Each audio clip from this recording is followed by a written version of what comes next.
Welcome to the midweek edition of the 40 Culture Soccer Podcast for us, by us, talking about intersection of black culture and soccer.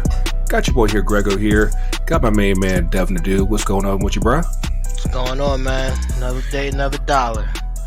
TK on the ones and twos. How you feeling, my man? I'm feeling fine. How you? You know what? My neck's still bumping, but we gonna make this work. We are burning the midnight oil. We tried to catch some Conca champs after dark, and we saw still watching the Austin FC get lynched by Violette down in Haiti. We'll get up in that in a little bit, probably in 2 up and 2 down. Again, this is our international version. Of course, we actually missed the MLS version over the weekend. My bad. But we'll definitely get you straight next week on all that. We'll probably still hit up on a couple things up in 2 up and 2 down. But I wanted to take a step back, and something came to my attention, or everybody's attention, earlier this week. And something that we didn't hit up back at the end of last year after the World Cup, and I wanted to kind of do a little bit of a deeper dive with this. Earlier this week, the report of the incidents of U.S. national team coach Gregg Berhalter. He was accused by the wife of his former teammate with the national team, Claudio Reyna, that back in 1992, he beat up his girlfriend, who was actually now his wife, and of course that caused a bit of a stir in the aftermath of the World Cup. And yeah, the reports came out with that. Now, I'm gonna go ahead and at least give it the end result here. The end result is they said, hey, Berhalter's cool. He's still, tip top, despite what happened, and he's still eligible to get re-signed as the men's national team head coach. Now, do you want him there? We'll get to that in a little bit. So, first of all, to kind of rewind everything, like Devin, remind everybody what happened during the World Cup between Berhalter and Gio Reyna. What happened there? Essentially, he didn't play him, and the speculation was, is he hurt? But apparently he wasn't hurt. He was during one of the practice sessions right before the tournament started. Berhalter had kind of let him know what he envisioned his role for Gio to be, and Gio didn't get happy. Gio wasn't happy about it, so he had, as a 17-year-old understandably would, but he had a little temper tantrum about it. And apparently, it was handled, but it got out that a player was getting blacklisted essentially. And obviously, if it don't take Stevie Wonder to figure out who that player was, the player that wasn't playing, and it spiraled from there essentially. Yeah, Berhalter kind of dry snitched on himself, because it was one of those things where he tried to say let's keep things in house, but then he went out on this interview and spoke of it, and people realized that. We know who you talk about, right? Like don't try to play us. and things kind of snowballed from there. Now, I'm not sure if you're the biggest Gio Reyna fan, but TK, but is it safe to say that Gio should have played in the World Cup at least a lot more than what he did? Yeah, there's a fair argument to say that his contributions could have been used. The dynamicism that he brings to the game could have been potentially, an oppositional weapon. Yeah, I mean, all things considered, of course, for those of y'all that might need a bit of a refresher, Gio Reyna, I think it's 18 now, but he's been playing for Borussia Dortmund in the Bundesliga for the last 3-4 years. He He went over to their academy system from New York City FC, where his dad was at the time sporting director. Then he went over to Dortmund. He's been in and out of the team, you know, whether he's healthy, injured, like he's been pretty much a mainstay for quite some time. And in the last 2-3 years, he's definitely been as long as he's been healthy, he's usually been included with the national team. And so I think the expectation, especially going into the World Cup, was that, you know, he'll be someone that we rely on. You know, outside of probably U.S. agent, it was like, hey, he's probably our next biggest creator as far as, you know, being able to be a playmaker and set things up for everyone else. And I think for all things considered, like he only appeared in 3 to 4 games, and all of them were off the bench.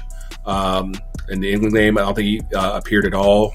And yeah, like it definitely raised a lot of flags as far as like you have a guy, like it's not like he's somebody that's like playing for, you know, Sporting Kansas City. Like it's like you're playing in the Bundesliga and you're getting minutes, regular minutes. And so like typically when that happens, it's like, yeah, you're gonna play, you're gonna start, and we're gonna figure things out to get you in there. And that didn't happen.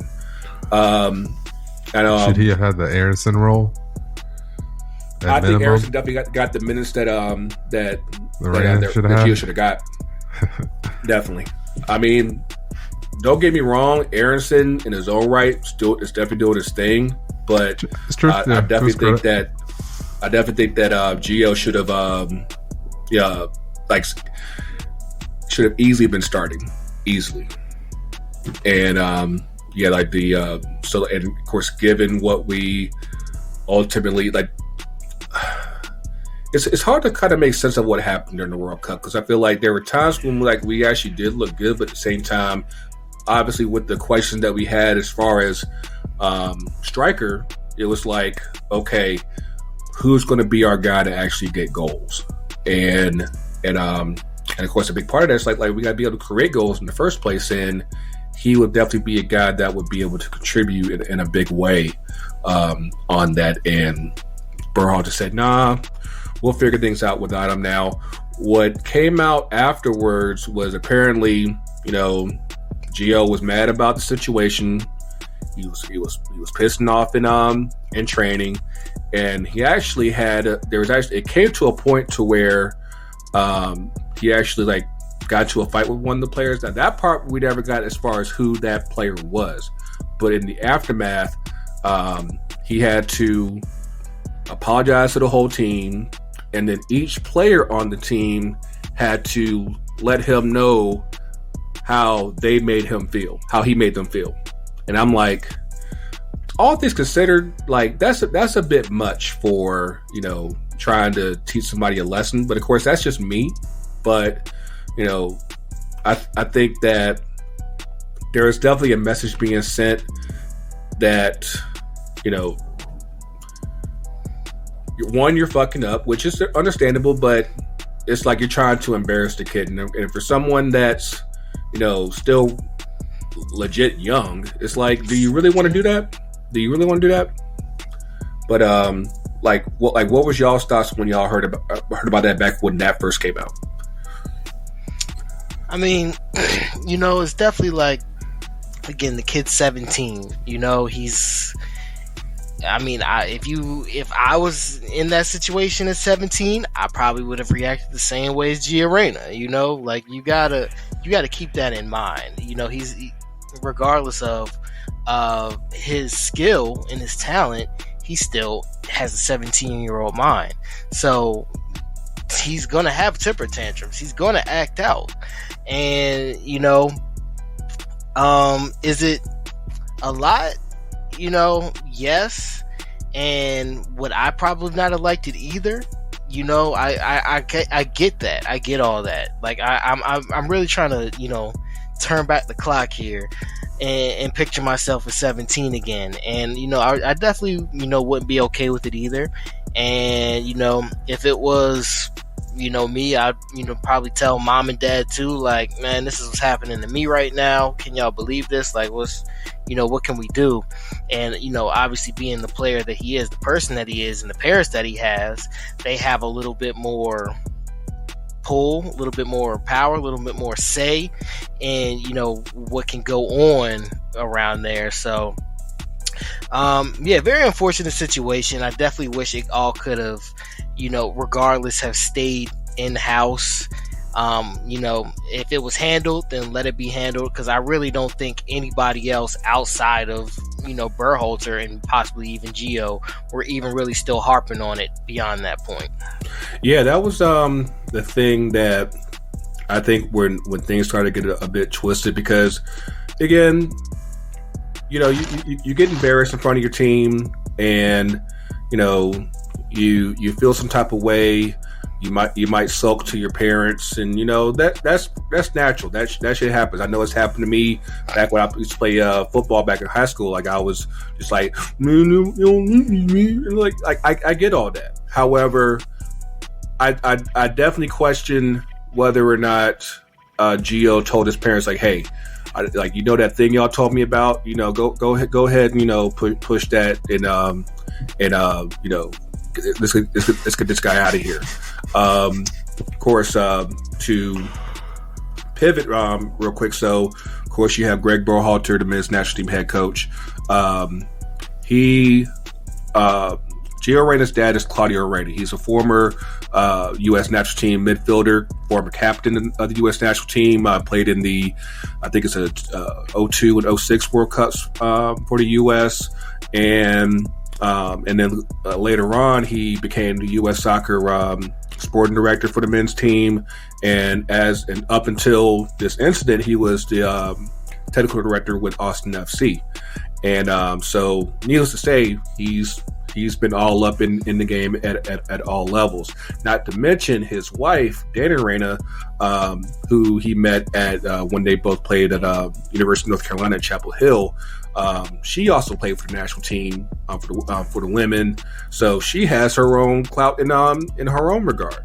So, needless to say, like, when you have basically a power couple in place, it's like, hey, or you messing with my son, or you about to have you sleeping with the fish this, and it definitely mushroomed into a much bigger thing, and I think it was after the Wales game. Dani Reyna stopped Ernie Stewart, the then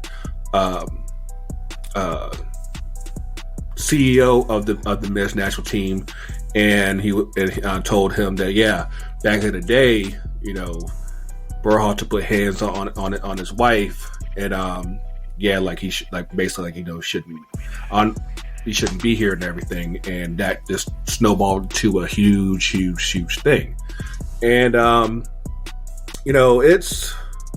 it definitely reeks of every stereotype that can be said about parents and rec sports and AAU sports and travel sports. It's like, you gonna play my baby, like, he needs to be out there, and y'all gonna win. And you never see that happen on the national stage, but here we are. And it's embarrassing, first of all, because from the details of the report, it came out. This we're using the notes from the article that came out in The Athletic from Paul Tenorio.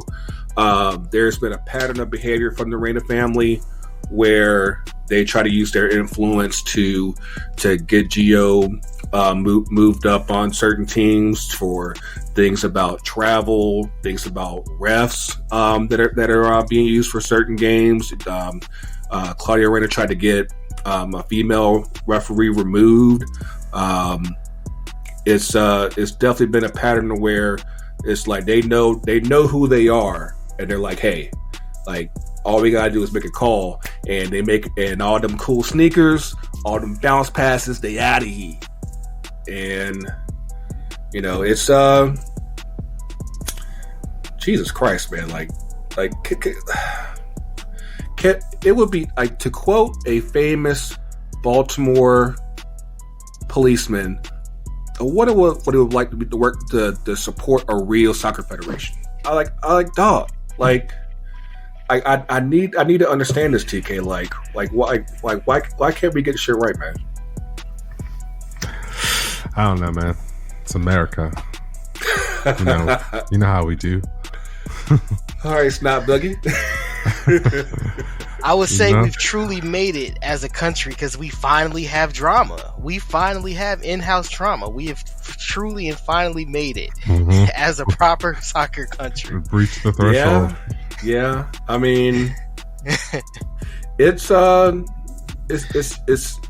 yeah, you do have that element to it, because I'm like, I think up until now people just thought that we just played just to have orange slice at in the game. I'm like, no, there's actual politics. Like, we've been talking about this for a while with the women's national team. I'm like, no, it actually happens with the men too, quite a bit. And it's now one thing that was confirmed, that the incident between Gregg Berhalter and his then girlfriend, now wife, did happen. They got into a fight. They were apparently drinking, and apparently he pushed him and he kicked her twice, and like they were separated for a while, but then they eventually worked things out, got back together, ultimately got married, had kids, all that stuff. Now, one thing that actually stuck out to me that I'm surprised wasn't mentioned really in the report, Berhalter's son was for a moment playing at Austin, which of course you said Claudio's the technical director, and he got cut. And my thinking is that that's when things really started to really snowball, because like, oh, this is how you gonna do my son? I thought we were boys. I thought we were homies, because of course they're both from Jersey. They both went the actually no, I think Claudio went to UVA, but yeah, Berhalter's at USC. Like they've been tight since jump, and it's it's like, oh, you gonna do that to my son? Well, watch what I do to your son. And you end up having a big tit for tat game. And I think we've talked before about Berhalter's level of authority over the national team. Like, we've seen like how certain leaders have gotten pushed out of the team, like John Brooks. I want to say there was one other player. I don't know why I just drew a blank. It's killing me right now. But yeah, like he's definitely shown like that. If you cross him, he will retaliate in his own way, and likely ends up with you off the team. And it's I'm like, is this really what you want to have with your national team coach, where he holds grudges and won't put the best players out there? Because I mean, you don't have to like everybody. You don't. I mean, that's like, when you're at that level, it's like, hey, we can be professional. Right. We ain't got to have a beer afterwards. We ain't got to smoke weed afterwards. We just gotta get this thing done. And it's like, if this is the attitude that we're going to have throughout the team, it's like, how do you operate like that? Yeah, well, first and foremost, you bring up a great point of, holding grudges and freezing people out. It feels very familiar from the U.S. side, maybe not the men, Blocko. But, sorry, I had to. But, yeah, it was nice and cold. Yeah, this app sponsored by? Wegmans seltzer water. But no, it's actually it is kind of sad that it's resorted to this. First of all the nepotism that's within the industry, that's within U.S. soccer, first and foremost, that has to stop. That's why we can't get ahead as a proper federation now. We're just, everybody's just bringing in their own, their kids and so on, etc. And it's not necessarily the best person for the job, and that this is a clear case of that's gotten too entangled, and it's spiraled out of control, right? So that's that with that. And then secondly, no, it's not necessarily fair. You want the best players that are going to be there, and to hold that much power. I mean, let's look at let's hop across the pond and see what's going on with France in their women's national team. Yeah. If you hold too much power, after a while, they're going to revolt against you. Yeah, we just talked about that. And, yes. And an update on that, Diaka was finally fired, and so hopefully we'll be able to see our ladies back on the squad with their next call. Because I think they only have like one more call before the World Cup, so hopefully they're able to get everything squared away. Absolutely. I mean, if you can honestly look in the mirror, if you can honestly look at the results of the World Cup and say that we would not have been a better team defensively with John Brooks, if we would not have been a better team offensively with Gio Reyna, then you're a little delusional. I'm not going to lie to you. I mean, you can stand by the manager and we got as far as we're going to get, and that's a win in itself. And but is that the standard? Is that is that the bar, or could we have gone further? Who knows? Who knows how far we can go if we are not 100% equipped? If we're only playing at 80%, then it is what it is. But I don't know how possible it is, but one day I want to see the USA win a World Cup. I want to see them make it past the round of 16. I mean, like, for the life of me, people put so much hype over that 0-2 team, but I'm like, they beat Mexico. We know Mexico. That wasn't as hard of a game as people think. We've yet to beat anyone in the round of 16 not from CONCACAF. I'm like, when we do that, then we can say we've actually grown. Netherlands embarrassed us. Netherlands, we were never in control of that game. We were never winning that game, no matter what happened.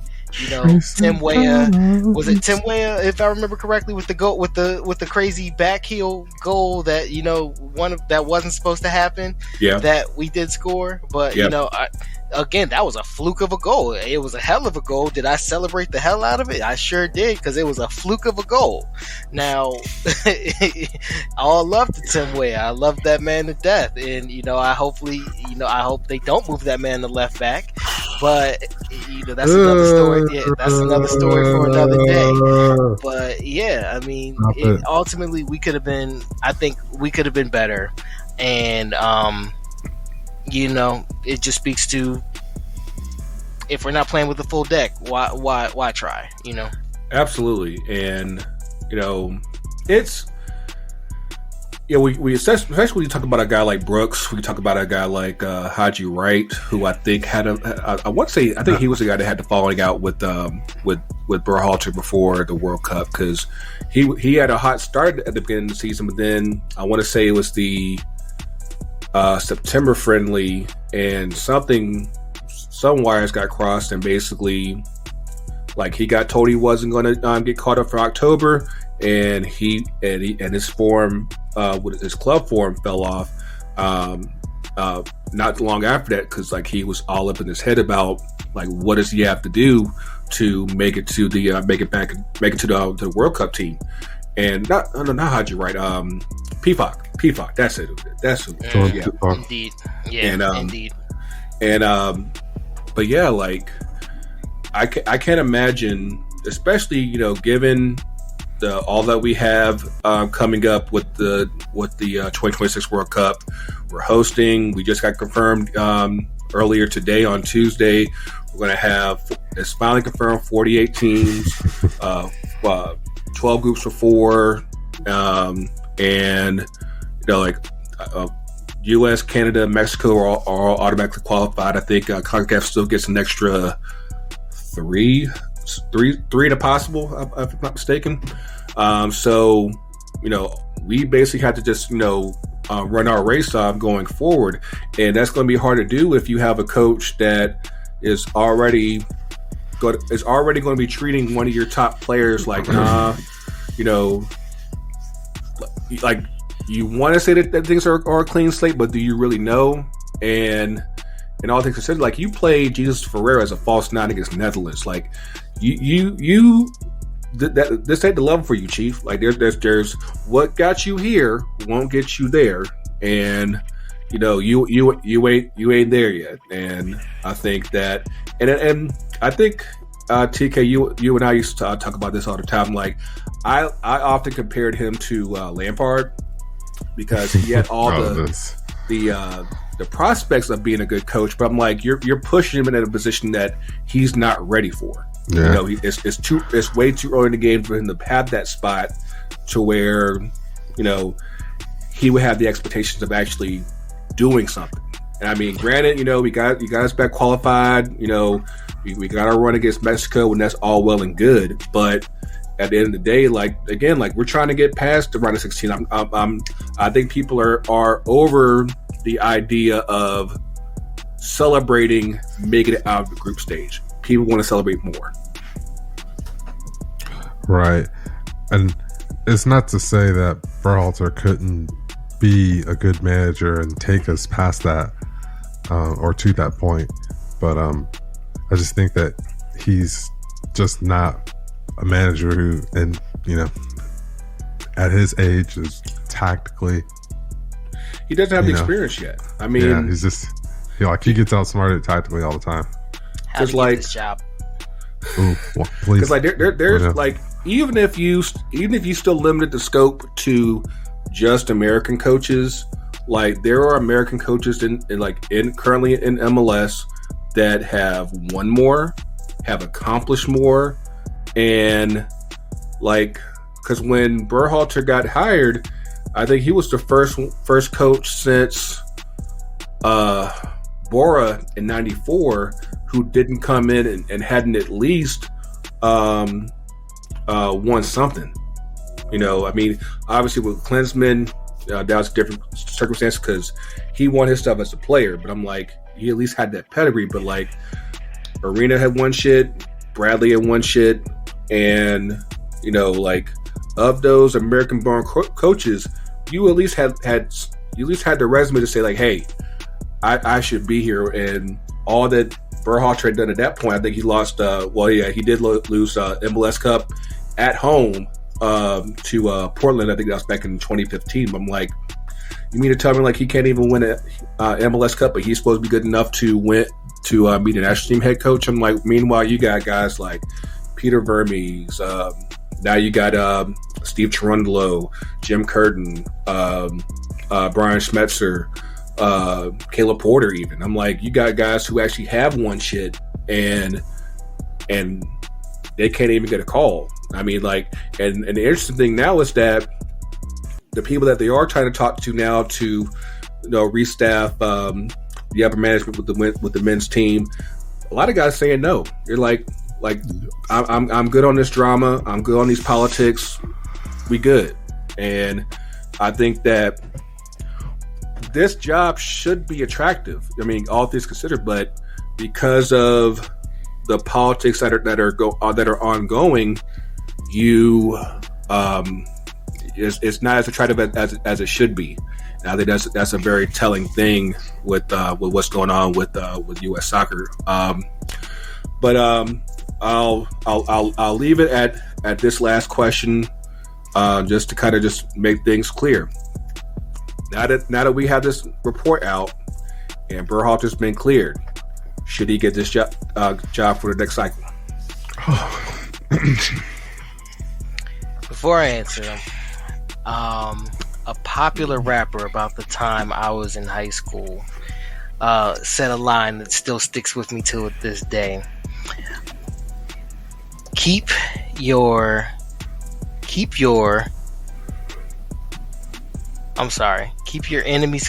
friends at a distance and your enemies close, because the folks you call friends tend to envy the most. Word to Cassidy. Shout out Cassidy. I hope you're doing all right out there, man.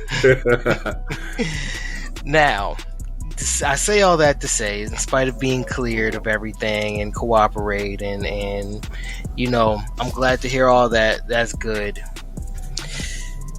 should he keep his job? Or I'll say this: is he going to keep his job? Mm-hmm.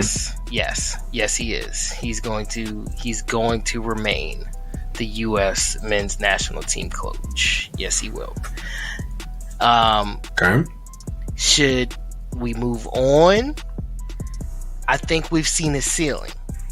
I personally think we've seen as far as he's going to take us. And, you know, like that's been said, 2026 coming up. And, you know, here, the World Cup is going to be here in the United States, in North America as a whole. I think ultimately we're going to see a lot of the same. You know, of course it's only 2023. Who's to say in 3 years who's going to pop up? But we're pretty much locked in. I mean, we got some mainstays that are on the team now. We got Westons, we got Tyler. U.S. agent ain't going nowhere.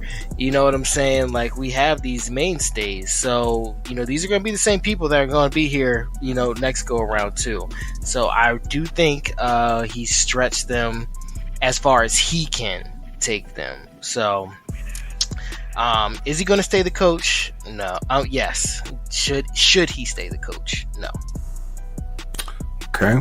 What you got, Mr. Thundercat?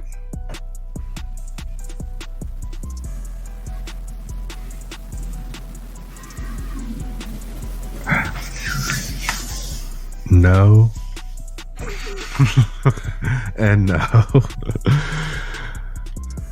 just think that he's out of his depth at this point. It's just been the controversy. I mean, sure, he's been cleared, so, you know, good. He can have his name back or whatever in that regard. I'm sure that's, you know, that's a nice feeling to have. But I think just at this point, it would just be in the best interest to try to find the most qualified manager who is willing to take on a project such as the United States men's soccer program and like do it on home soil. The issue is, if you want to bring up that stat about the World Cup always being won with the national team manager, so then your pool is automatically, you know, a lot more limited. So I just think that there's some things that we're going to have to kind of really, you know, I hope at least think deeply about and make the best call. But I don't think Berhalter should be the choice. Thank you for, you know, what you've done. But I feel like we've hit the threshold, and then you had the controversy. It's just like, that's just a sad way that he has to go out. And I think, you know, maybe he should go out and find an MLS job. That would do him proper, in my opinion. Yeah. Just throw him the next team that comes up. Yeah, as far as I'm concerned. I've been on the record both, you know, on here, on the socials. I'm like, especially for how unique this particular cycle is. Like I said, we don't have to worry about qualifying. Right. The most qualifying that we have to do would be for the Copa America for next year. But outside of that, we're good for the World Cup. And in that regard, I think that, like I said, we have better American head coaches out here. Now, we're in a funky spot right now because since that time, Ernie Stewart has stepped down, Brian McBride has stepped down, and at the current point, we have no official head coach.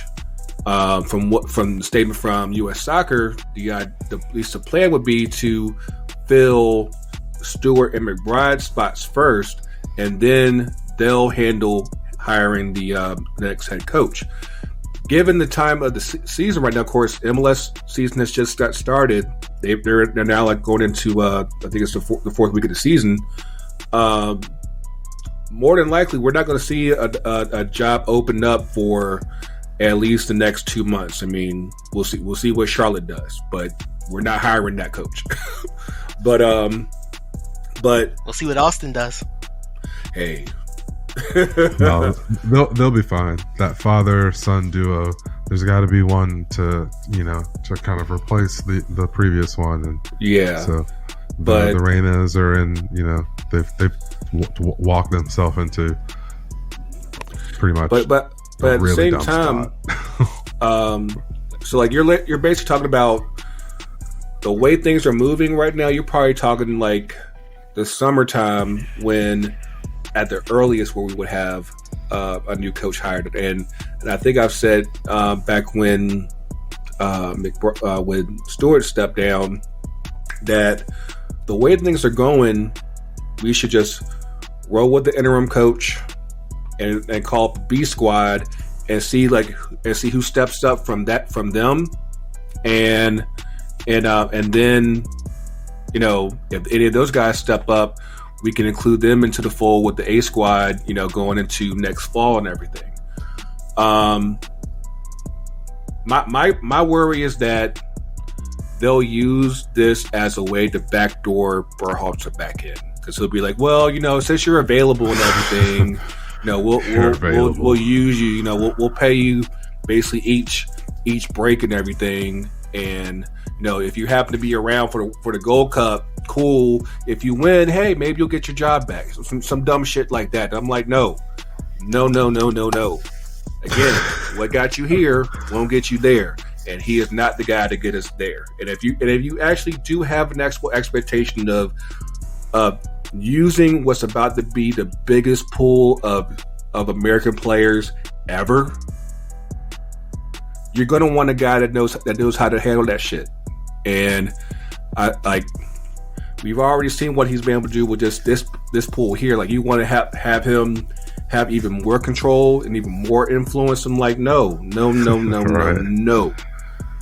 My hope is no.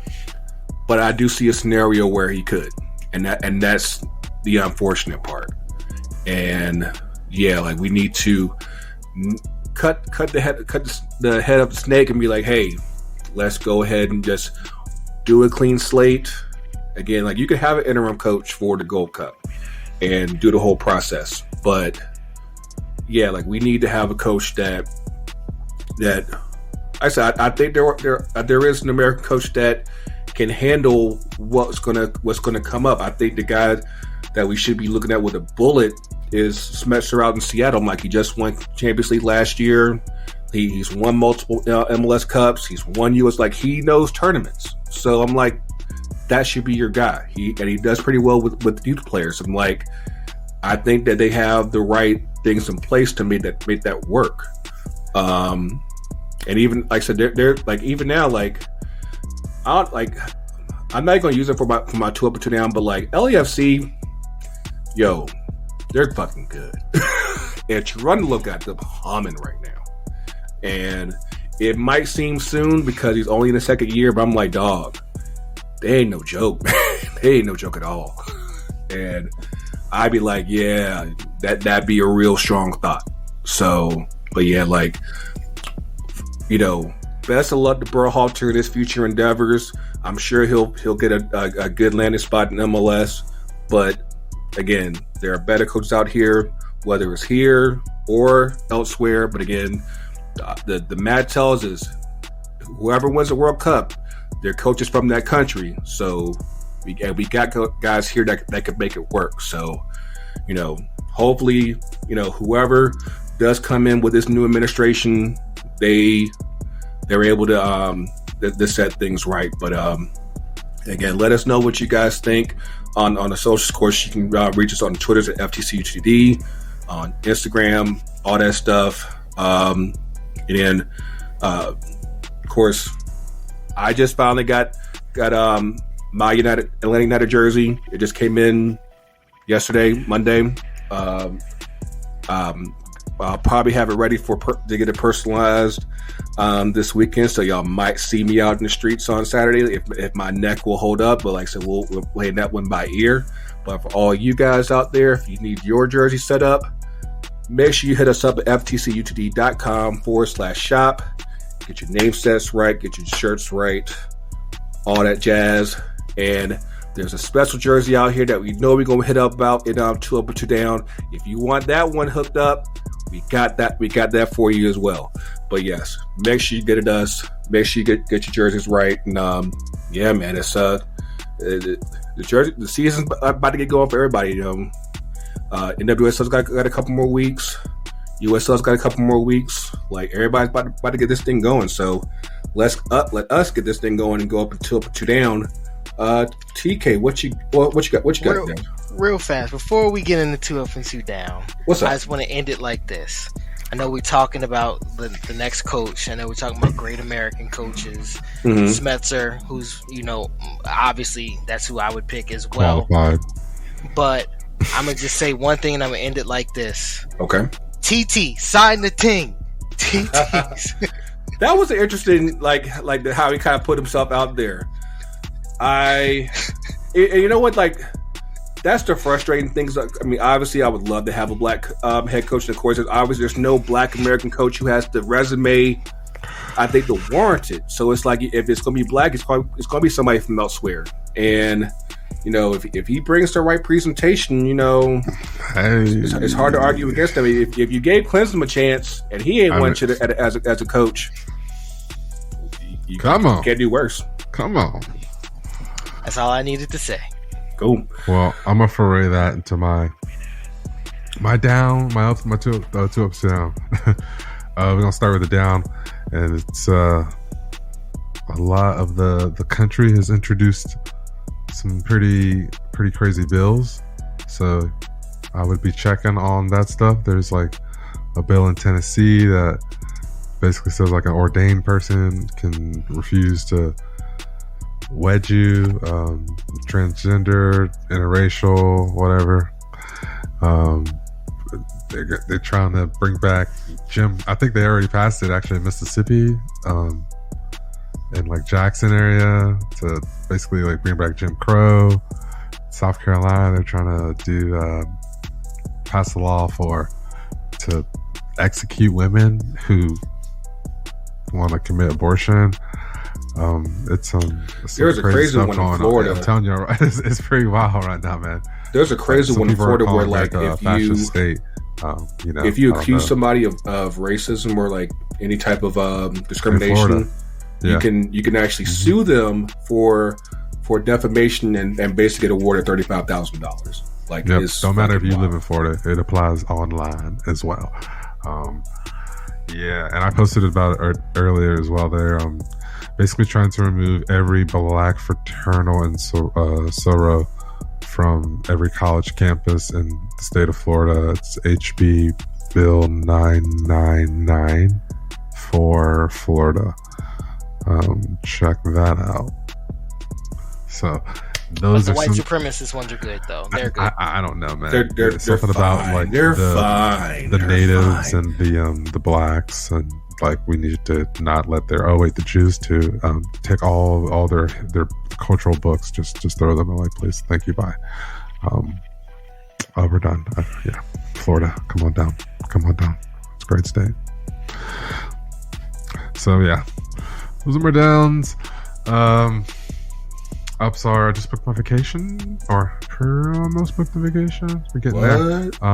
Did a family reunion this last Sunday. It was great. Spent time with some family, getting out, enjoying life, and raw dogging some air. COVID is still a thing, so, at least in this house. I got babies. So that was nice. It was cool, kind of just participate in society and whatnot. Makes me a little excited for the future. Hopefully I can play the game. That'll be nice.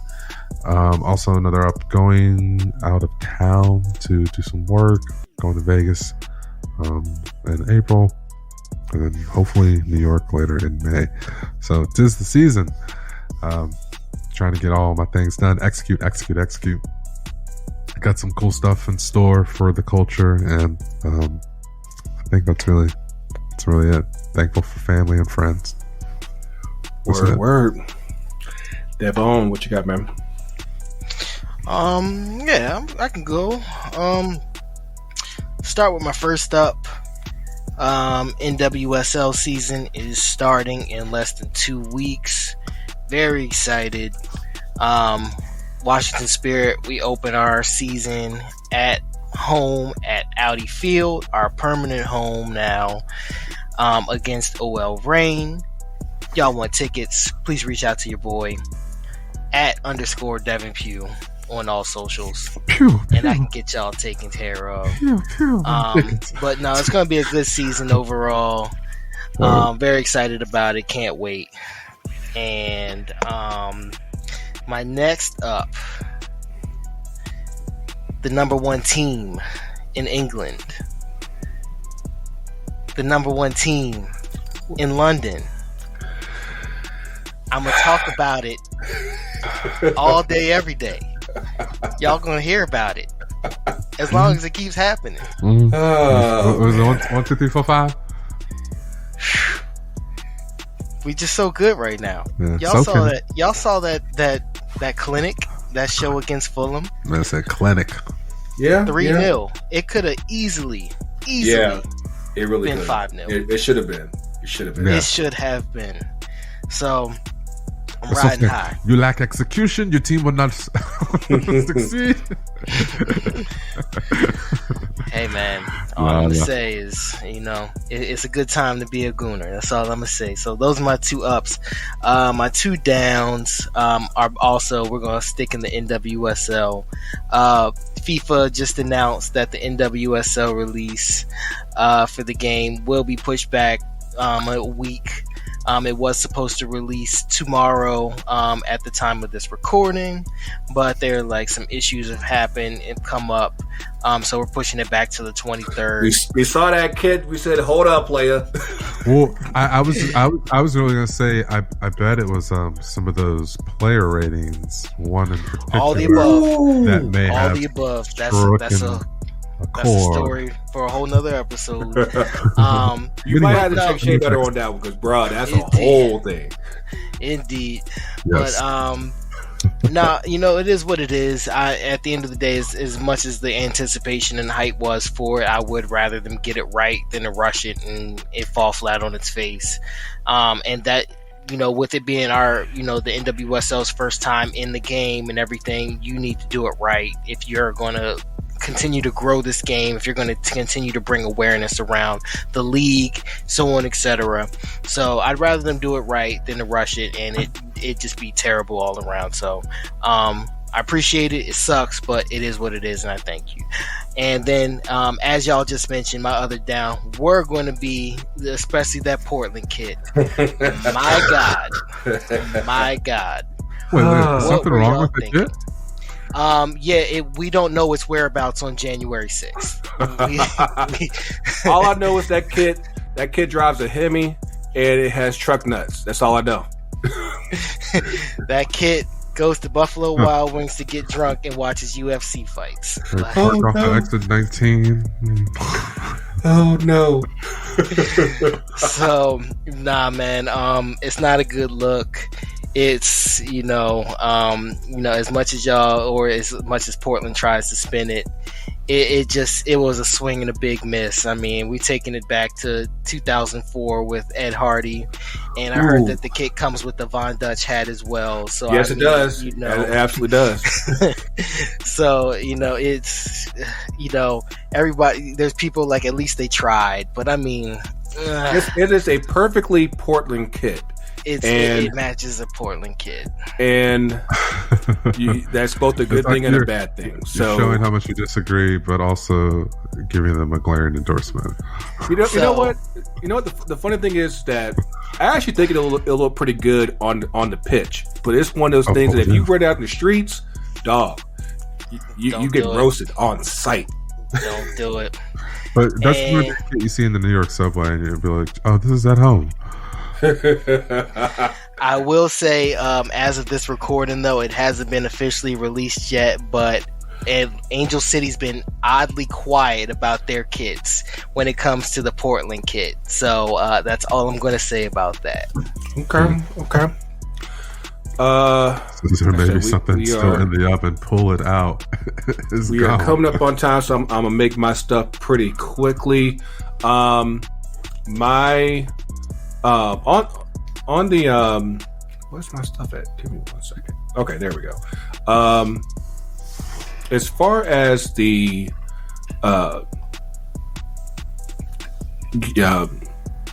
kid goes, I mean, and one of the things that I actually noticed when as the kids have come out, because first I think it was the Pride who first did it, but like one of the big things with women's sports is obviously women's have cycles and everything, and you know when you're wearing white shorts, you know that blood, you know, can show up and everything, and you don't want to feel all uncomfortable with all that stuff. So what's been happening this year, especially more so with the away kits, as most of them are typically white. A lot of the teams have been switching to dark colored shorts, you know, just to kind of, you know, mask all that, so that way, hey, you can just go out there, do your thing, and keep going. On that note of FIFA 23, here is my big up. It just came in today. This man, buddy, we about to get this thing in because this PS5 is finally in the game. I've waited far too long, and it's about to get funky like a monkey. Cause funky like a monkey. All right, that's a bet. It's about to get real. I got to set up all my stuff because I really haven't gamed since the beginning of the shutdown. And I'm like, yeah, it's well overdue. Like, because I'd been Xbox for like the last 15 years. Like, I was like, nope, doing PS5 now. We're making a switch. And of course, wait, you were Xbox? Yeah. So really? I still got mine. Yep. Oh man, we got to change that. But sure. Yeah, like I was like, you know what? It's a good time to make the switch. And of course, could never find one to save my life. But now that all the inventory supply chain is good now, it's like, hey, we're good. All right. Thanks to my lovely employer and that healthy bonus that I just got. So yeah, we're back in the game now. As far as the downs go, and it's hard to really make it a down because I mean we support all people of color here, but at the same time, Angela Bassett still no go at the Oscars. But shout out to Michelle Yeoh becoming the first Asian actress to win Best Actress. Shout out to my man Ke Huy Quan, my man Short Round, for winning Best Supporting Actor. Like, yo, if for those of y'all old enough to, you know, remember and watch the first Indiana Jones, like, it's hard to imagine, like, the guy's not even that old. He's only 51. And of course, you go through the wilderness of like not finding jobs in Hollywood and not being on shit, and you just happen to find the right movie at the right time at the right point in your life. And if you watch this acceptance speech, that's a man that is truly humble and appreciative of the moment that he's had. And you know, we all, especially as Black people, you know, we know that sometimes the American dream can be a lot of bullshit at times, but I think he's a living example that, yeah, it does still happen. And, you know, it might not happen when you want it, but when it comes, just make sure you're ready for it. And Amen. That was definitely a case of him being ready for it. And, you know, shout out to him. The funny thing about Angela Bassett is that I don't even think she was that robbed. I'm like, that wasn't her role to win. Like, she's had about at least 5 other roles that she should have won shit, and she didn't. Like, in fact, I think that the person that actually got robbed in that one was actually Stephanie Hsu, who's also in Everything Everywhere All at Once. Like, I think I said it on the socials. If you have not seen that movie, yo, that's an all-timer. It really is. That movie is fucking amazing. However you can do it. I think they got something up on Paramount Plus. Go watch that shit. That movie is fucking great. It really is. Trying to think what else. Like, again, my neck's still jacked up. I've had like 3 adjustments in the past 4 days. I got another one coming Wednesday. So again, by Thursday, y'all gonna get this episode. Y'all gonna love this shit. Make sure you like it on your favorite podcast apps. Make sure you hit us up on your favorite on all the socials. And of course, you can find some socials. FTC, UTD, Facebook, Twitter, Instagram. FTC UTD Pod on TikTok. Once I have this all together, I will give you my gamer tag. We'll figure this shit out.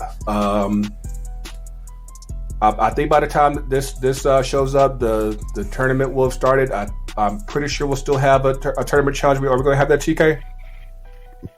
Tournament? I don't know what you're talking about, sir. It's a tournament. It's March Madness, baby. Shea Butter has one. If it's too late for us, Shea Butter has one. Because like, who you're talking to, sir. We usually have the men's. Shea Butter has the women's. Like, yo, we like, come on, TK. This is the one. I'm not in charge of other sports. I don't do other sports. I'm sorry. God. You we will figure it out. Like I said, once we have that straight, we'll let y'all know. Okay, we definitely did it in the past, so we'll make sure we get that going. But of course, hit us up. This weekend, more games. Next week, we'll have the weekend episode back up. We'll have the international show back up. And again, let us know what you think about this episode. Give us a good rating on your podcast apps. And we will catch y'all next week. I don't have anything inspirational to say. Again, good pillows, y'all. Coach is real. Coach is everywhere. We will see y'all soon. And we out. If you watch this episode, put a grilled cheese emoji in the comments.